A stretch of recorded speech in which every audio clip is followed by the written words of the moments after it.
Dave East and Styles P, y'all.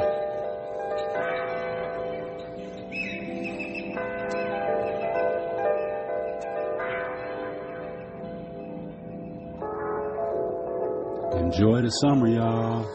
Weather's starting to get nice. All right, y'all.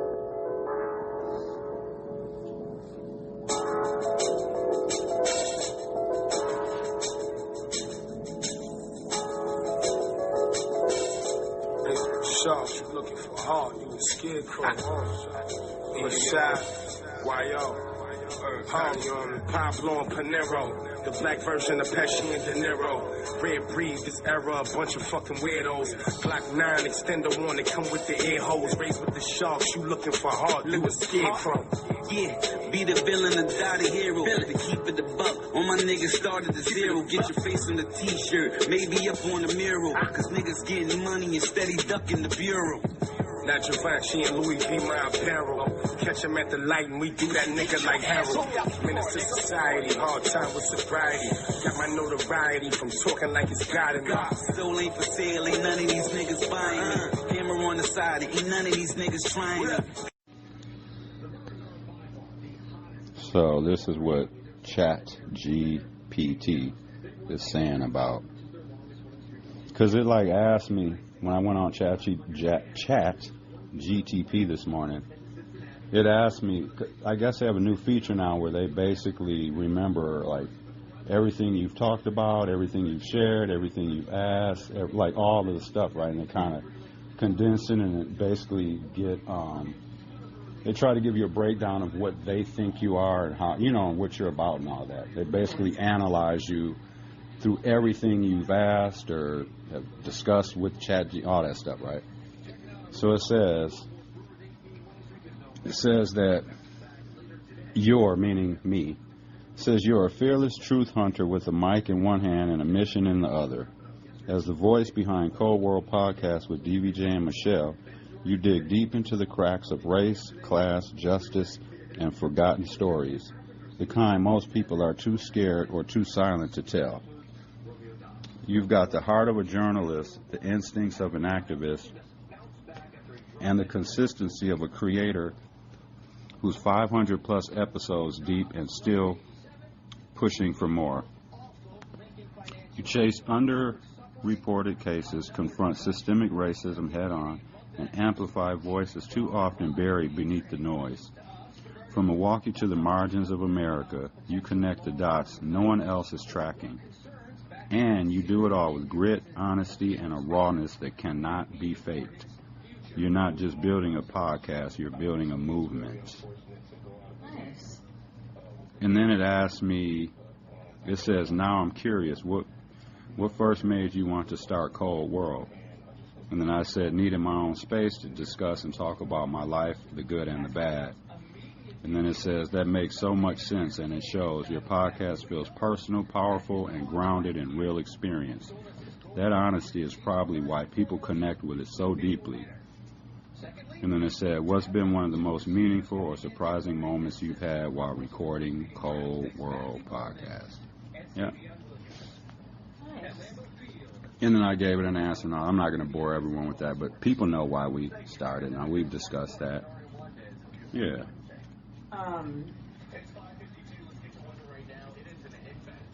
The interaction with the ChatGPT, that kind of reminds me of a Law and Order episode I watched last night.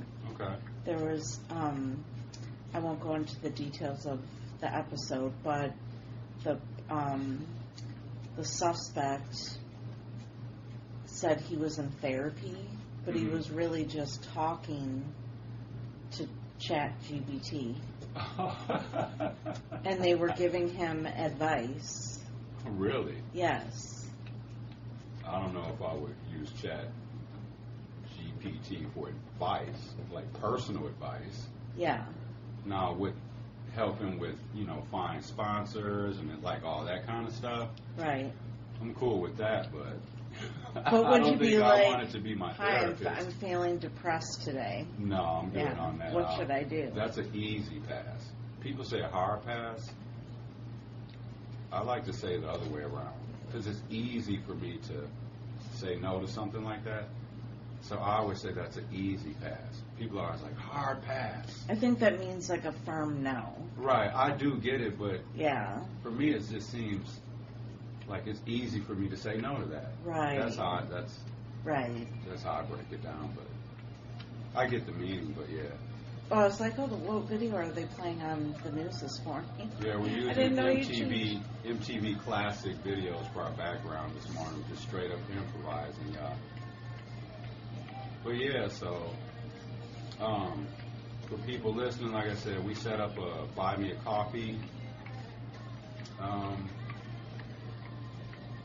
app, not the app or whatever, but we set up a Buy Me a Coffee link for people to support our podcast if you're interested. Not saying it's something that's necessary or anything like that. We're not going to do all that. Oh, subscribe or you can't all that shit. You know what I mean? Mm-hmm. But we feel at this point we've been podcasting well over a year now, and we feel like we deserve a couple cups of coffee here and there. Yeah. You know what I mean? What do you think, baby?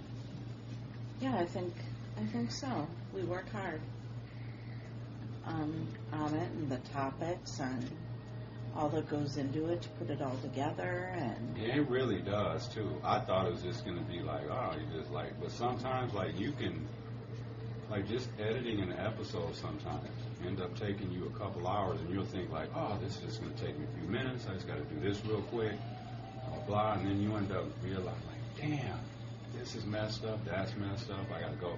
Because sometimes, like, before I publish an episode, I have to listen to the whole thing, before I just upload it, if you want to check, make sure it doesn't sound crappy or whatever, you know what I mean? But, the subscription we pay for, which is basically $400, you know what I mean? And like I said, we are providing a service, because whoever's listening, they're getting something out of it. right. Whatever it is, they're getting something out of it. So, like, it's a give and take here. So, you know what I mean? And I think we're doing a good enough job where, you know what I mean, we could be compensated. Who's this? Lady Rage, Okay. Afro Puffs.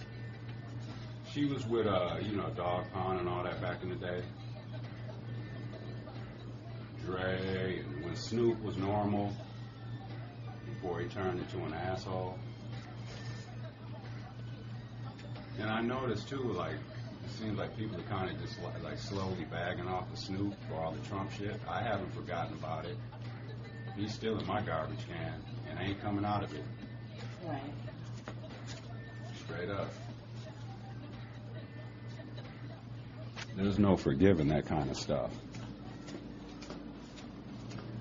So, not all into talking about Trump today. Kind of like fall back from that a little bit.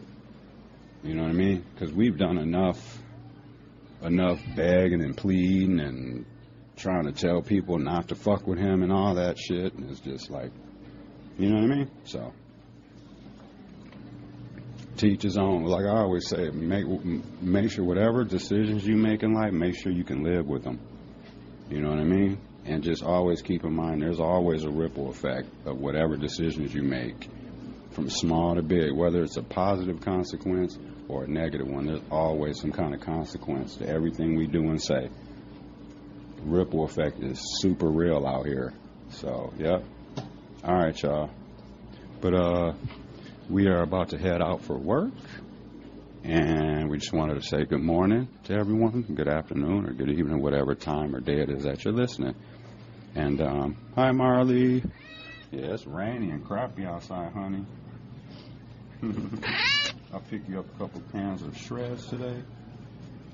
Yeah, it's rainy and crappy. I took Chewy out a little while ago. He did not want to be outside that long. And this would be a perfect day. I'm going to give him a bath when I get home from work later. Yeah, and just chill. NBA Finals start tomorrow. Now, thinking as a betting guy, I'm just thinking in that mode, I would take OKC if I was betting. But I was born in Indiana. You know what I mean? Been in Milwaukee since I was 2. So I've been in Milwaukee, probably like about 95% of my life. So, hi, honey. Basically, I'm saying, like, if Indiana won, I would not be upset about it. You know what I mean? But it's just they're just team. It's just hard to, like, kind of root for them. Just 'cause it's kind of how they act and shit. Kind of don't like that Halliburton. He kind of gets on my nerves. His dad's kind of getting on my nerves, just with how he's acting all spoiled and entitled. But I wouldn't mind seeing their coach win, though. You know what I mean? Because he deserves it too. Rick Carlisle, he's been a coach for a long time. He's a good-ass coach. You know Rick Carlisle looks like, too? The coach for the Indiana Pacers. He looks like Jim Carrey. All right, y'all. Let's get back to this episode. Enjoy the music, clips, and the content. And justice for Sade Robinson. Got day 6 of the trial, I believe, is today. All right, y'all. Let's get back to this episode.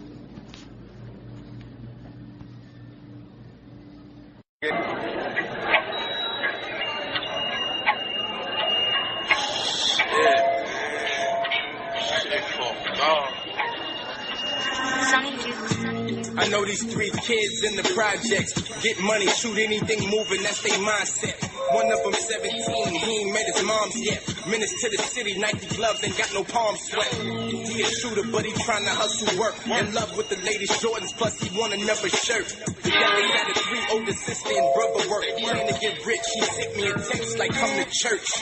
Where was I? Oh yeah, once in Amsterdam. He said he trying to expand, he tired of going hand to hand. Just left the precinct, stash money, paid the bail out. Grandmom's riffing, she just told him get the hell out. Is it day 6? Yes. Sade Robinson trial? Yep. Was actually the 5th day of actual testimony, because that first day was Openings. and all that stuff. So I think the prosecution is doing a great job of, like, basically just the whole timeline. They're like basically saying, see, he was here, see, and then he was there, Right. and then he was there, and then he went to his house, and then. Yeah, they are doing a really good job of that. I will say, and I don't, like I said, and I've been saying it for a couple of days now, are they going to put the witnesses that saw him by the car, leaving from the car after he just torched it, basically? I mean, that has to be proven still in court, but you know what I'm saying? The 2 ladies that saw him walking from the burning car, like, how are they not witnesses? And maybe they still are, but I'm just wondering why they have not been put on the stand yet. And I know everything's strategic and stuff, but you would have thought that they would have been on the stand right around the time when they were showing those videos and stuff. Right. Or at least that's what I thought. I was like expecting, he's going to bust the witnesses out now and have them come and testify to the video we just watched. Right. And there hasn't been any of that yet. What's up with that? Yeah, and I also thought, I was surprised that the defense didn't object when that lady yesterday was saying it looks like somebody's trying to disconnect the light bulb on the motion sensor. Oh, I missed that part. That went over my head. What happened? So the lady that was testifying about all the ring footage from the neighbor that could see into his front window, she said it looks like somebody's trying to turn off the motion sensor light because you can see it flickering and then it goes off. Okay. And I thought that was interesting that they didn't object to that because that's her opinion. Oh, okay. You can't see somebody doing it. Right. You can see a shadow by the light, like a silhouette, but there's no way of knowing if that light just burnt out.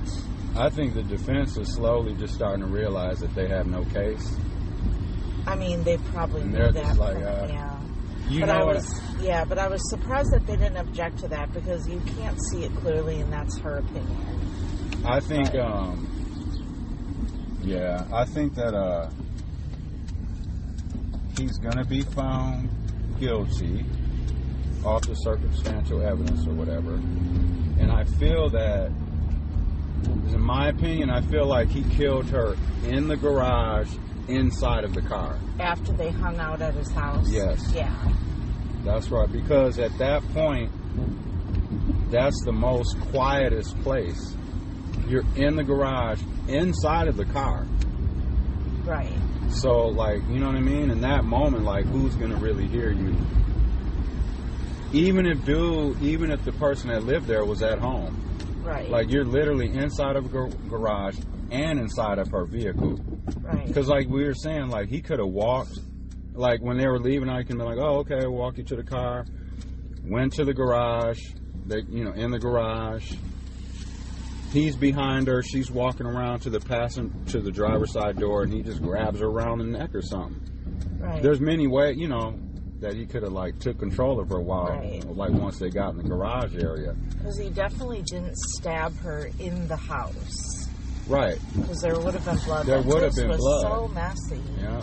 There's no way he could have, like, cleaned up every possible speck of blood. Exactly. So he definitely did not, unless it was strangulation, he did not stab her in the apartment. He had to stab her in the car. Yeah, that's what I think. Because he had a couch in there too, in the garage. They could have been in the garage for a few minutes hanging out. Right. Sitting on the couch, like, or whatever. He was showing her, like, that truck he was working on. Mm-hmm. But, yeah, I definitely feel like he killed her in the car, and that's the reason why he burned it. Yeah. I think that last stuff at the end was kind of like, he, what's that word? Well, he improvised. Yeah. Like that, but I think that's why he burned the car up and shit. I think he stabbed her in the car. They said she was stabbed like 7 times or whatever. Yeah. Probably stabbed her in the car. And that's why he burned the car up. That book bag, that tan book bag or whatever. And that's the other thing too, like, they recover, like, the jacket that he threw in the garbage can or whatever. And then, like, he basically tried to set that black lady up. Because just based off her name, the homeowner, where he threw allegedly threw the sweatshirt in. The sweatshirt or the jacket or whatever in her garbage bin, which was 2 houses down. And by the name of it, sounded like a black woman's name. I mean, I don't know any white. It was like LaRonda or LaShonda or something like that. And I don't know any white person with that name. Yeah. And none of y'all don't either. So I looked at Michelle, I'm like, dude basically tried to set her up by throwing that coat in her garbage can. Yeah. And, like, they didn't find the pants. Right, didn't find the pants. Or the shoes. Or the backpack. I think he had her head in the backpack. In that tan backpack. That's where he had her head, probably. Because that bag was heavy as fuck. That was a long bus ride. Long bus ride, You would think he would have, any normal person would have put the backpack, like, next to them. Right. And he was not letting that backpack go. He had it on his back, and he was still sitting in the seat with it on. Yeah. Like, no one does that. Like you were saying, when you get on a bus, even if you got a backpack, you end up just taking it off naturally, resting it on your side or on your lap or whatever. Like if you have a purse, often we'll just take that off and put it next to you. Yeah. So, yeah, but I guess we'll find out more today. It's like that each day there's something that we didn't know. Right.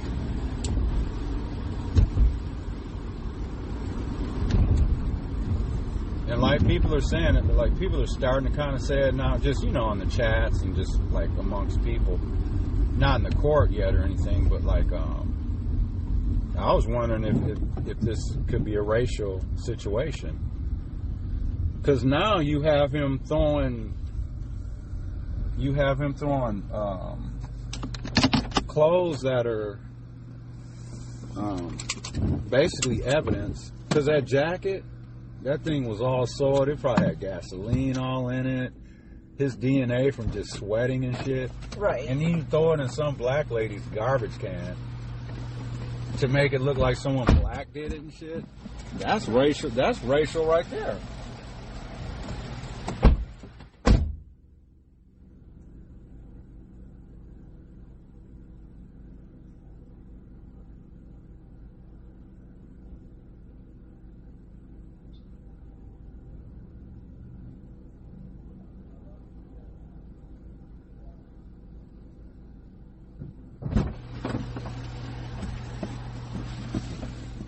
Y'all, I'm back. We just switched seats.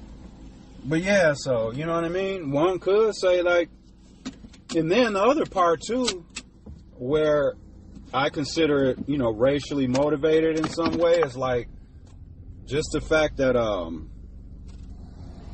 turn my wipers on a little bit. Based off the fact of where he, drove her car and dumped the car at. Dude tried to take her car, dump it on the north side somewhere where it's mostly black people that live, where he would just probably figure no one would care, no one would like really like do all any kind of super investigating about it. This is, people dump shit over here all the time. No one's gonna, think anything of it or whatever. But yeah, so we'll see. I just when it's all said and done, I just hope that he's, convicted and found guilty and goes to prison for the rest of his life. And I think that they're going to be looking into more situations because they found a woman's ID in his house, and they found like women's clothes and shit like that, like undergarments and just like women's stuff, like buried in between the support beams and stuff like that. Like, what is all of that, man? Like I understand, like, if people go over to people's houses and stuff like that, sometimes, people leave, like, you might leave a coat or a jacket or some shit like that. Like, we've all left stuff over at people's cribs and stuff like that before. But damn, like, some of the places they were finding stuff, you're just like, wait, that's unnormal. You know what I'm saying? So yeah, that's kind of strange. But I think dude has some more bodies. I don't think this was his first kill. And what was odd to me too is just like how he was so comfortable with that park, that Warnemont Park, and like, like just basically like just dumping her body parts there. Like he felt some kind of comfortability doing that. Like, so that's what leads me to believe, and I'm just speculating in my mind, because I think he's a serial killer. For him to just like go to that park, and that seems like that's become like his dumping ground or something almost. So, but yeah, gonna pay more attention to the trial when I get home from work, and yeah. But other than that, life's been treating us pretty well. Wish the weather was a little bit, better out here. You want the sun to be out. It's like June already here, and it's fucking raining and shit. But hey, sometimes the rain and stuff, when it's like this, it can just put you in a mood. You just kind of be reflective and just thinking about stuff and just appreciating what you have. And that's what I kind of do when it's kind of rainy and shit. La la la la. Yeah. All right, y'all. I'm gonna concentrate on this road. Get to work. Enjoy the music, the clips, and the content. We're going to try to get this episode to y'all before we get home from work and stuff like that. We've been working on it since early this morning. A little bit of stuff from late last night. All right, y'all. But yeah, we had that buy me a cup of coffee. It's linked in our bio and stuff. If you go to Podbean, if you're listening on Podbean or whatever, but we're on Spotify, all of that, iHeart, Amazon Music, wherever you get your podcast. We're not on Apple Podcasts, but we're on pretty much every other platform. We do have a YouTube page that we need to give more time to. You know what I'm saying? So yeah, y'all go on in there and show us some love if you choose to. Not saying people have to, obviously, you know what I'm saying, but, you know, a little token appreciation would be cool here and there. All right, y'all. I'm going to get out of here, and I'll just say peace and blessings again. Go out and do something good for somebody today. And check in on your people. And always protect your peace. All right, y'all. Peace. And thanks for listening. Oh, and you can also listen to, did I say iHeart Radio? And we also have PayPal. You can hit Michelle and I at PayPal. So D as in David, V as in Victor, Johnson, 73 at Yahoo. If you want to hit us via PayPal. That's D as in David, V as in Victor, Johnson, 73 at Yahoo. That's our PayPal handle. All right, y'all. Peace. Rain on day, don't you worry. Y'all remember that Tribe Called Quest? All right, y'all. Peace.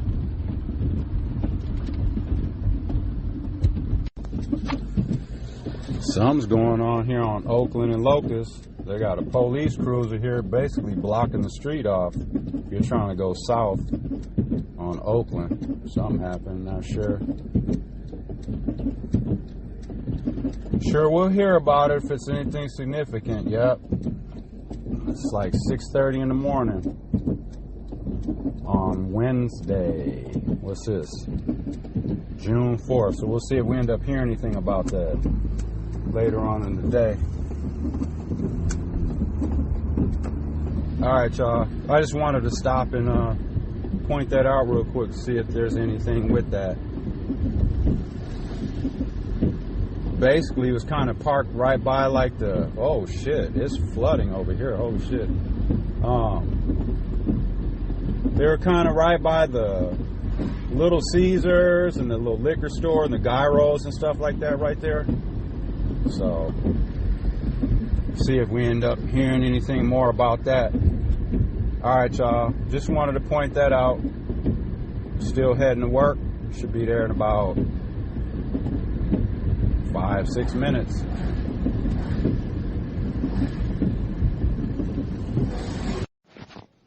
All right, y'all. I'm out doing my delivery routes. So, I ain't gonna lie, I like when I'm on deliveries because I'm able to stop off and like, you know what I mean? Deviate a little bit and stop off and grab the little odds and ends I need. Like this morning after I dropped Michelle off at work, I, stopped for gas and cigarettes on the way to work. I could kill two birds with one stone. Left my wallet at the crib. But thank God I wasn't even like halfway at work. So I turned back around and grabbed my wallet and stuff. So yeah, so I'm just out doing deliveries and stuff, and I'm gonna sneak to the store, grab these few little things because it's wet out here. So when I get done with work, I just want to be able to go straight home. I like to stop and then go pick Michelle up when she's done. All right, so morning. So yeah, I like to hit up the Metro Market in Shorewood, one off Oakland. It's just convenient for me whether I'm coming home from work or going to work. It's just convenient. And they pretty much have everything in the store. I don't like walking these stairs, I know that. But, alright y'all. Let's see. I only got a handful of things I need to get. We're pretty much squared away on most of the stuff. I have to get shreds for Marley, kitty litter for Marley, and just a few other things. Let's see what these prices are like today.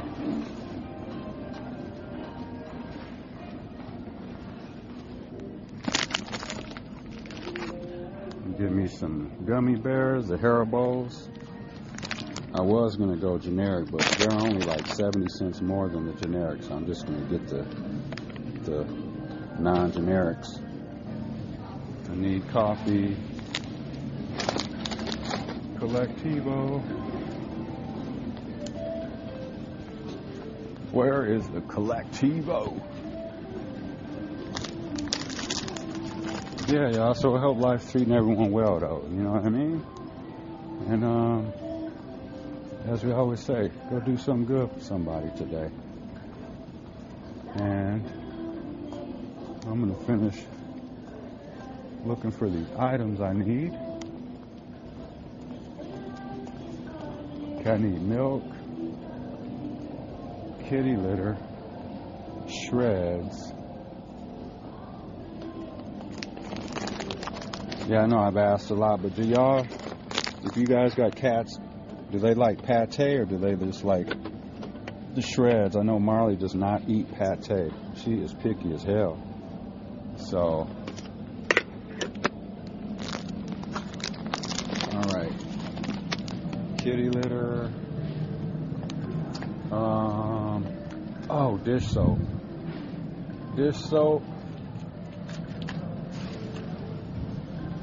Been using the dishwasher a lot more lately though, but every once in a while you still end up having to use to wash dishes by hand. So I just get a small one. Okay. Even those have went up. The little small bottles of Dawn. Those are damn near $3 now too. Some sponges for the dishes. Okay, yep. And then I gotta get fresh pet, milk, and eggs. And that's it. Alright, y'all. Oh, and toilet paper. Cannot forget the toilet paper. Alright, y'all. Back to the episode.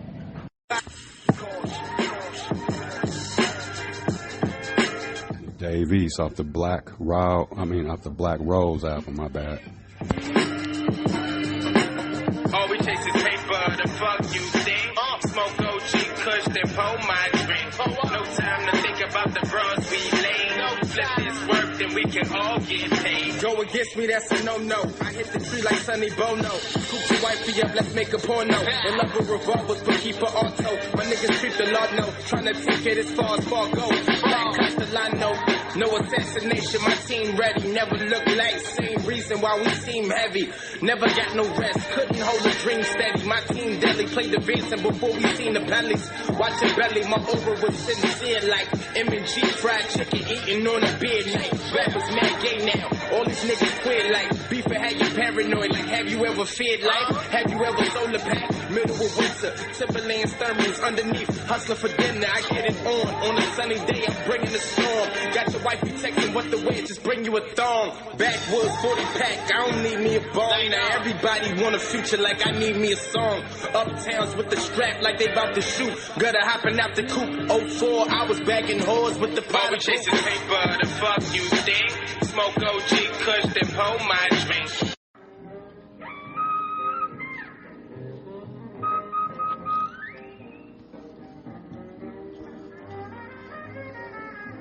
A notable recent case involving Nathan Whedon, a 24-year-old white guy.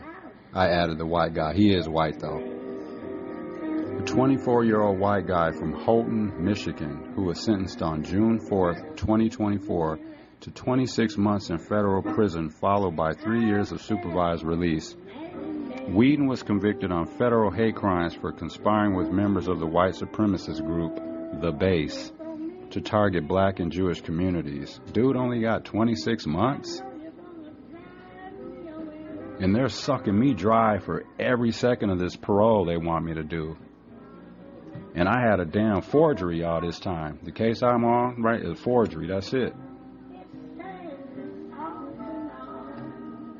That's just crazy.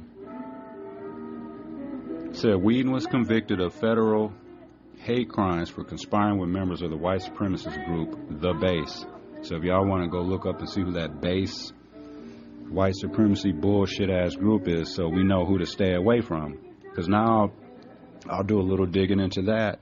group so we can expose them, so we can negatively expose them. You know what I mean? Because I never heard of that group, the base. But I want to know, you know what I'm saying? So it says, Whedon was convicted of federal hate crimes for conspiring with members of the white supremacist group, the Base, to target black and Jewish communities. Their actions included defacing Temple Jacob, a synagogue in Hancock, Michigan, with swastikas and other neo-Nazi symbols. This operation was part of a broader plan referred to as Operation Kristallnacht. That's Kristall, N as in Nancy, ACHT, echoing the Nazi pogrom against Jews in 1938. So it says this operation was part of a broader plan referred to as, quote, Operation Kristallnacht, echoing the Nazi pogrom against Jews in 1938. Whedon's co-conspirators, Richard Taubman of New Jersey and Yusuf Barasene of Wisconsin, Wisconsin tie, had previously pleaded guilty to related federal conspiracy charges. Assistant Attorney General Kristen Clark emphasized that such hate-fueled violence is intolerable and that the perpetrators will be held accountable. Wow. And then I have another one here, too. This is from the AP News, y'all.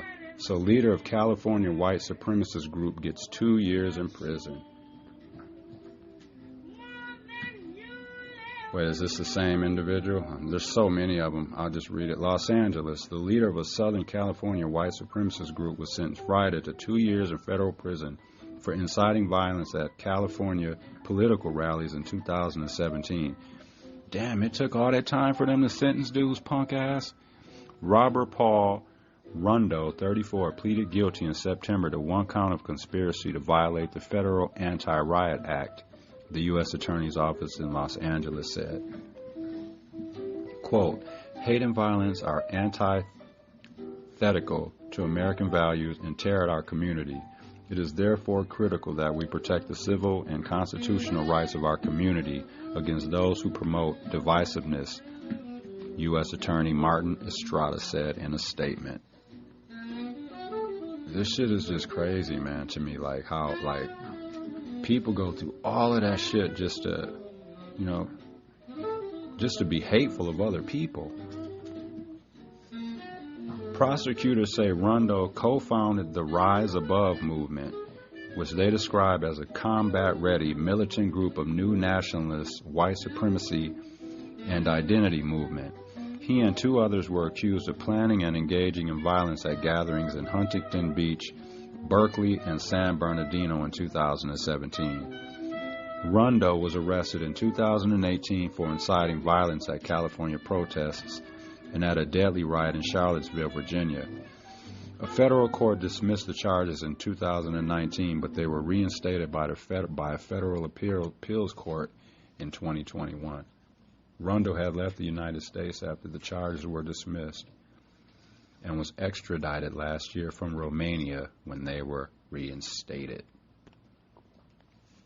It's crazy, y'all.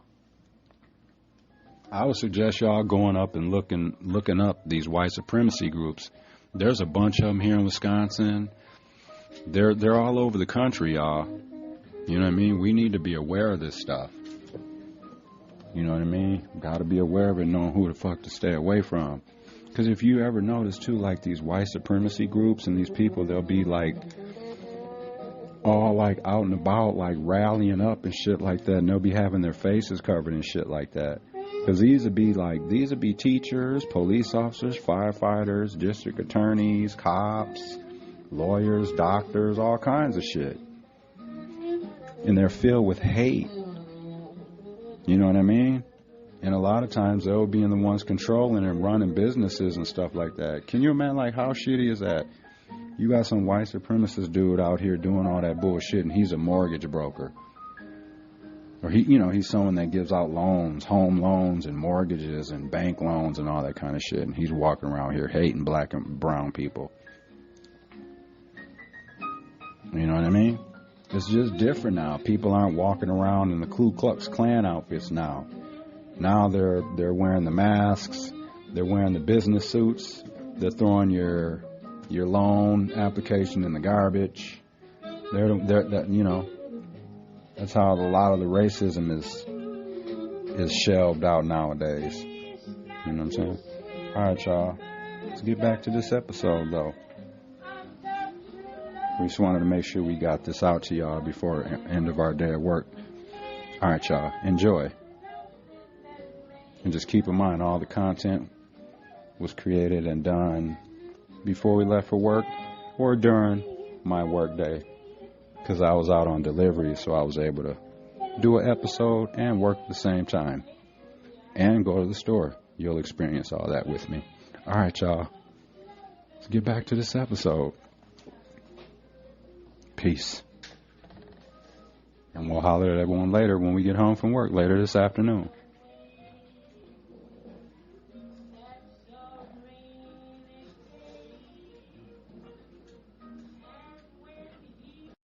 Two days later, the woman taken out on the date contacted police after the media released photos of the couple. She had no idea her date had killed a man in the middle of their meal.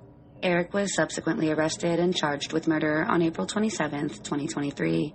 It was also discovered that he had previously been charged with aggravated assault with a deadly weapon back in 2017. You remember killing her? Yeah. Possibly. We're not going into details here. No, but how did you kill her? Probably strangulation. How do you know when they're dead? No. I don't know. Just do. Check this clip out, y'all. What y'all think about this? It's really a bunch of black folks and niggas that believe that when we hear these white supremacists talking about overturning birthright citizenship, that don't account for us. It's really a bunch of black folks and niggas that believe that when we hear these white supremacists talking about overturning birthright citizenship, that don't account for us. I didn't have to remind them, hey, listen, man. The Dred Scott decision. They didn't want us to have it in the first place. But I go on and put my educator hat though, and try to walk them through the history, like the specific historical context and the specific legislation around how the black experience shapes the legal idea of birthright citizenship. For the people in the back, when it comes to birthright citizenship in America, that whole notion from a legal standpoint is always codified around the black experience. When Dred Scott decision came out, the Supreme Court justice said the word citizen was never intended for or to apply to people of African descent. Therefore, we don't give a damn about this nigga talking about.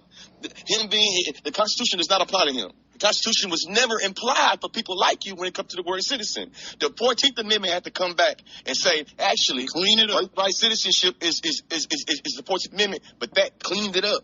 So when you start hearing them talking about passing executive, orders to overturn birthright citizenship, you are a motherfucking fool if you don't think that's going to impact black people. And when they started talking about it, deport people from within and sending the homegrown criminals to El Salvador, who's most likely to find themselves victim of criminality? Or who's most likely to find themselves a criminal as conviction of crime? Black people. So what does it mean for you to say we think that immigration got nothing to do with us? What does it mean for you to be like, well, I don't think it got nothing to do? And then for me, it's like, so you didn't Wakanda forever. You didn't wear your dashikis. You dancing to your afro, you know what I'm saying? Your afro beats. You listening to, you feel me? You're Rihanna Navy. You know that when Rihanna started leaving Barbados, niggas didn't stop leaving Barbados. So to me, it's like there are various ways that African American culture, African American vernacular, either A, celebrates, or B, is incorporated or is implicated in all various ways that people across the diaspora, you feel me, contribute to what we do here. Hey, Haitians and Jamaicans and Puerto Ricans and Nigerians and Ghanaians, they're going to also find themselves in the crosshairs of racial profiling and mass deportation. So I got this multiple ways of thinking like, hey, man, like immigration. Well, look what they're going after with the temporary, what is it? You know, the temporary status. Haitians. They're eating the cats, they're eating dogs. You know, so. Remember that shit, y'all? They're eating the cats and dogs. Remember that bullshit? I'm always expecting stuff to land on us. I mean. Trying to tell y'all. All right, y'all. Marley been trying to tell y'all, too. All right. Back to the episode, y'all.